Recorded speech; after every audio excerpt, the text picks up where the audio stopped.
Thank you very much, Peter, for that welcome and introduction. And at the very outset, can I start this evening by acknowledging the traditional owners of the land on which we gather, the Wurundjeri people of the Kulin Nation. I pay my respects to their elders, past and present, and any other elders who have joined us here this evening. I'd also like to join in making a number of other acknowledgements to my parliamentary colleague, Peter Hall, to the members of the Victorian Skills Commission, as well as members of other training bodies, senior departmental officials, industry sponsors, trade union leaders, and the heads of our wonderful training institutions that are here tonight, and of course to all our finalists and the great support crew of the finalists who have come along here this evening. Now, we do have an incredibly lot to get through tonight, but I wanted to start by making a couple of comments following on from the fashion theme. And some of you will have been here at last year's awards and may recall that I was very fortunate to have a fantastic green dress that was made for me by Kangan Batman Institute of TAFE student Renee Kismer. The Kangan Batman TAFE table is down the front here. This year I am delighted to say that I've been able to continue my sartorial journey through Victoria's vocational education training system with this cutting-edge design by the very talented Christine Zay from RMIT. A big thank you goes to Christine. I'd also like to thank Daryl Teschendorf from Creation Bowman Australia for providing the beautiful and sustainable materials that have gone into making this outfit.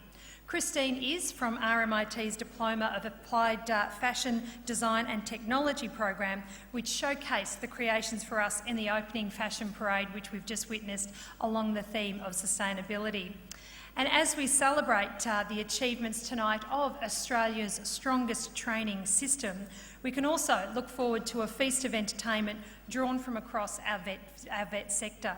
In addition to the fashion parade, the program for this evening showcases the developing skills of our Masters of Ceremony, as we've just heard from, our musicians, our dancers and film industry workers.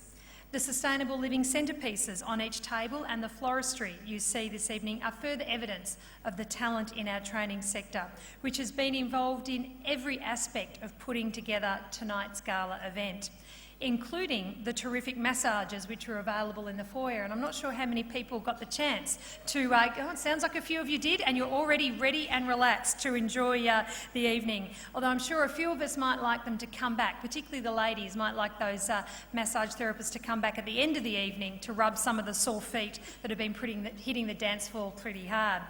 It has been a remarkable team effort, so please join with me in congratulating and thanking all of those people who've been involved in organising this great event.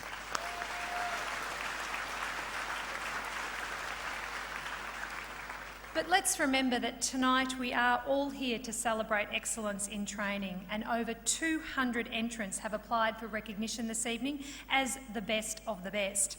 The finalists include 6 outstanding Victorian businesses which recognise the link between good business strategy and training. There's 20 student finalists have demonstrated not only outstanding achievements in their chosen study area, they've also shown the capacity to inspire others as role models, mentors and advocates for the personal, social and economic benefits that flow from achieving a post-school qualification. We also celebrate the many teachers and trainers, support staff and providers who are delivering quality education to our businesses and students in so many ways. And there are so many stories out there that highlight the vitally important work being done across Victoria's world-class vocational education and training system. And this year, these outstanding achievements have special significance as we move to expand the training system to enable more Victorians than ever before to develop their skills. By any measure, the past 12 months have been momentous, with the introduction of the most significant reforms into the training system in generations. And I am pleased to report that Victoria is on track to create a modern, demand-driven training system that will respond effectively and quickly to changes in the economy and our communities. From July 1 saw the introduction of the Victorian Training Guarantee for vet diploma and above courses. For the first time ever, eligible Victorians are now guaranteed a government subsidised training place in the course they want with any government-funded provider.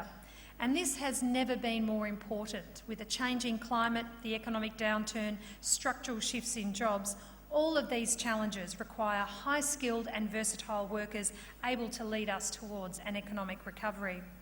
And often when we look at these big picture reforms, we can underestimate the very positive impact they have on the lives of everyday people.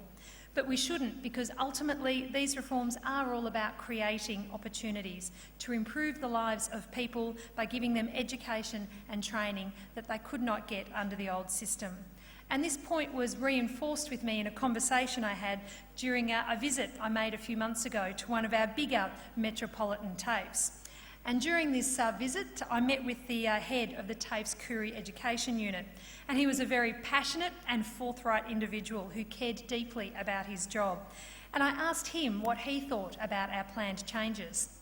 And he said, "I love the skills reform." And then he went on to explain why. He said under the reforms, his students would get the training they wanted. Under the previous CAP system, TAFE management would only allocate his unit a certain number of certificate training places, despite his efforts to get allocations for higher courses. Now, under the new system, if his students want to study a higher certificate or diploma, they can, because the places are there. That's why he loved our reforms. It meant that he could develop a pathway which his students could go on and study at higher levels. It was an unexpected and pertinent reminder about why the Brumby government has introduced these reforms, because these reforms are all about making a difference.